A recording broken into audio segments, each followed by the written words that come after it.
ত্রয়োদশ জাতীয় সংসদ নির্বাচনকে সামনে রেখে ঝালকাঠি ১ রাজাপুর কাঠালিয়া আসনে ১১ দলীয় ঐক্য সমর্থিত এবং জামায়াতে ইসলামীর প্রার্থী ডক্টর ফয়জুল হকের পক্ষে বিশাল নির্বাচনী মিছিল অনুষ্ঠিত হয়েছে।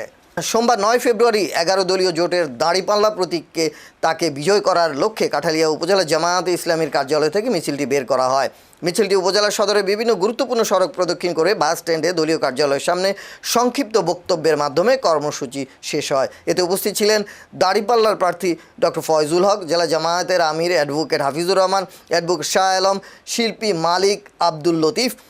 উপজেলা জামায়াতের আমির মাস্টার মুজিবুর রহমান, সেক্রেটারি অধ্যাপক সাইদুর রহমান, উপজেলা নায়েবে আমির মাওলানা আব্দুর রহমান বিশ্বাস, উপজেলা শুরা সদস্য মাওলানা মুস্তাবুর রহমান কামরুল, মাওলানা নাসির উদ্দিন, সদর ইউনিয়ন বায়তুল মাল সম্পাদক মাওলানা শহীদুল ইসলাম, উপজেলা এনসিপির প্রধান সমন্বয়ক মাসুম বিল্লাহ সহ জামায়াত ও ১১ দলীয় জোটের বিভিন্ন পর্যায়ের নেতৃবৃন্দ। আমার